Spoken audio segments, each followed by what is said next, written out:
मैं डॉक्टर राम कुमार सिंह, हिंदी अध्यापक, आप सभी का इस वीडियो व्याख्यान में स्वागत करता हूं। आज मैं केंद्रीय माध्यमिक शिक्षा बोर्ड दिल्ली द्वारा कक्षा 10वीं कोर्स 1 के लिए निर्धारित पाठ्यपुस्तक कृतिका भाग 2 के जॉर्ज पंचम की नाक पाठ के प्रश्नोत्तर पर प्रकाश डाल रहा हूं। आप सभी एकाग्रता एवं तल्लीनता के साथ सुनेंगे।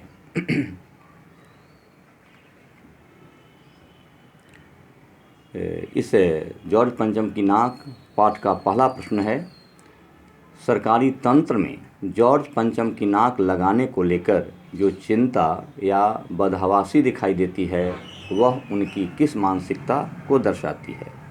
अब मैं इसका उत्तर बता रहा हूँ। सरकारी तंत्र में जॉर्ज पंचम की नाक लगाने को लेकर जो चिंता या बदहवासी दिखाई देती है वह सदियों की परतंत्रता की छाप है। चाटुकारिता उनके तनमन में विद्यमान है और जहाँ चाटुकारिता का भाव होता है वहाँ अपने सम्मान का कोई महत्व नहीं होता। सरकारी तंत्र उस जॉर्ज पंचम की नाक के लिए चिंतित है जिससे न जाने कितने ही कहर ढाए गए। उनके अत्याचारों को याद न कर उनके सम्मान में जुट जाता है। इस तरह सरकारी तंत्र अपनी अयोग्यता और दूरदर्शिता, मूर्खता एवं चाटुकारिता को दर्शाता है। इस पाठ से दूसरा प्रश्न है, रानी एलिजाबेथ के दर्जी की परेशानी का क्या कारण था? उसकी परेशानी को आप किस तरह तर्कसंगत ठहराएंगे? तो इसका मैं उत्तर बता रहा हूँ। दर्जी रानी एलिजाबेथ के दौरे से परिचित था। रानी पाकिस्तान, भारत और नेपाल का दौरा करेंगी तो उस देश के अनुकूल वेश धारण करेंगी। दर्जी परेशान था कि कौन कौन से देश में कैसा ड्रेस पहनेंगी। इस बात की दर्जी को कोई जानकारी नहीं थी, न कोई दिशा निर्देश था। उसकी चिंता अवश्य ही विचारणीय थी। प्रशंसा की कामना हर व्यक्ति को होती है। उसका सोचना था कि जितना अच्छा वेश होगा उतनी ही मेरी ख्याति होगी, यानी मेरी प्रसिद्धि होगी। इस तरह उसकी चिंता उचित ही थी। इस पाठ का अगला प्रश्न है, और देखते ही देखते नई दिल्ली की काया पलट होने लगी। नई दिल्ली के काया पलट के लिए क्या क्या प्रयत्न किए गए होंगे? तो इसका मैं उत्तर बता रहा हूँ।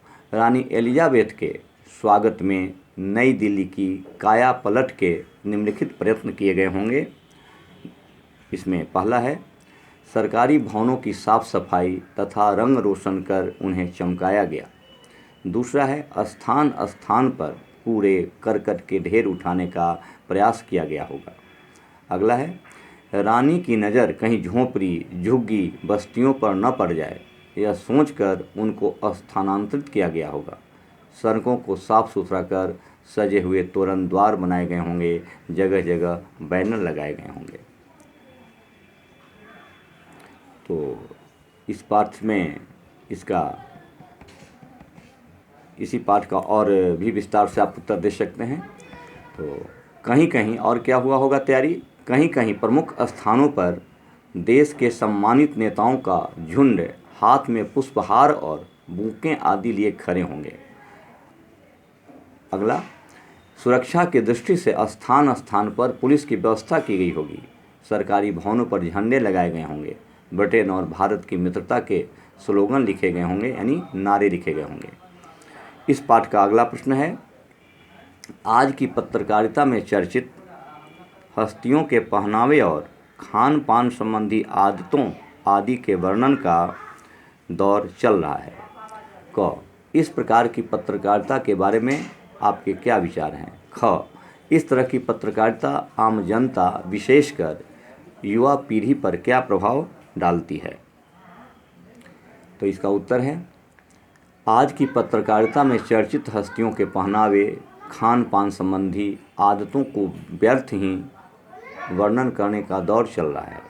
इससे जन सामान्य की आदतों में भी परिवर्तन आ गया है। इस प्रकार की पत्रकारिता के प्रति मेरे विचार है कि इस तरह की बातों को इकट्ठा करना और बार बार दोहरा कर महत्वपूर्ण बना देना पत्रकारिता का प्रशंसनीय कार्य नहीं है। दूसरा है, पत्रकारिता में ऐसे व्यक्तियों के चरित्र को भी महत्व दे दिया जाता है जो अपने चरित्र पर तो कभी खरे उतरते नहीं, पर चर्चा में बने रहने के कारण असहज कार्य करते हैं और पत्रों में छपते रहते हैं। ख का उत्तर है, यानी इस तरह की पत्रकारिता आम जनता विशेषकर युवा पीढ़ी पर क्या प्रभाव डालती है। तो इसका उत्तर मैं बता रहा हूँ। चर्चित व्यक्तियों की पुनः पुनः की व्यर्थ रचनाएं युवा पीढ़ी पर बुरा प्रभाव डालती हैं। उन चर्चित व्यक्तियों की नकल करने का प्रयास उन्हीं की संस्कृति में जीने की बढ़ती हुई इच्छाएं युवा पीढ़ी के मन में बलवती रूप धारण कर लेती हैं, जिससे उनके ऊपर दुष्प्रभाव पड़े बिना नहीं रहता है। वे अपने सामाजिक व्यवहार और लक्ष्य को भूल व्यर्थ की सजावट में समय और धन खर्च करने लगते हैं। तो इस पाठ का अगला प्रश्न है, जॉर्ज पंचम की लाट की नाक को पुनः लगाने के लिए मूर्तिकार ने क्या क्या प्रयत्न किए, यानी क्या यत्न किए। इसका उत्तर मैं बता रहा हूँ। जॉर्ज पंचम की लाट की नाक को पुनः लगाने के जो सराहनीय प्रयास किए गए वे सब निश्चित ही हैरान करने वाले थे। वे इस प्रकार हैं। पहला है, मूर्तिकार ने फाइलें ढूंढवाई जिससे इस पत्थर के स्थान का पता चल सके। दूसरा है, फाइल के न मिलने पर मूर्तिकार उस तरह का पत्थर ढूंढने के लिए हिंदुस्तान के हर पहाड़ पर गया। अगला है, उसके लिए वह देश के सभी प्रमुख नेताओं की मूर्तियां ढूंढने तथा नाक नापने के लिए हर प्रांत और कोने में गया।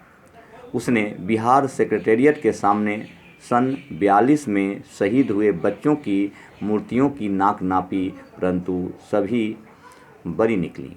अंत में देश के किसी जिंदा व्यक्ति की जिंदा नाक लगाने का प्रयास किया गया और यह प्रयास सफल रहा। अंत में जिंदा नाक लगा दी गई। इस पाठ का अगला प्रश्न है, यानी छठा प्रश्न, प्रस्तुत कहानी में यानी जॉर्ज पंचम की नाक कहानी में जगह जगह कुछ ऐसे कथन आए हैं जो मौजूदा व्यवस्था पर करारी चोट करते हैं। उदाहरण के लिए, फाइलें सब कुछ हजम कर चुकी हैं। सब हुक्कामों ने एक दूसरे की तरफ ताका। पाठ में आए ऐसे अन्य कथन छांट कर प्रस्तुत करें। तो पाठ में आई ऐसी व्यंग्यात्मक घटनाएं वर्तमान व्यवस्था पर चोट करती हैं।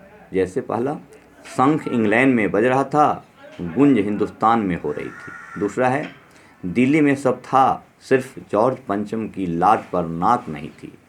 तीसरा, गश्त लगाती रही और लाट की नाक चली गई। गश्त लगती रही और लाट की नाक चली गई। अगला है, देश के खैर ख्वाहों की मीटिंग बुलाई गई। अगला, पुरातत्व विभाग की फाइलों के पेट चीरे गए पर कुछ पता नहीं चला। तो इस कहानी में जगह जगह कुछ ऐसे कथन आए हैं जो मौजूदा व्यवस्था पर करारी चोट करते हैं। इसका उत्तर हुआ यही। अब मैं इस पाठ का शेष बचे हुए प्रश्नों का उत्तर अगली कक्षा में बताऊंगा। धन्यवाद।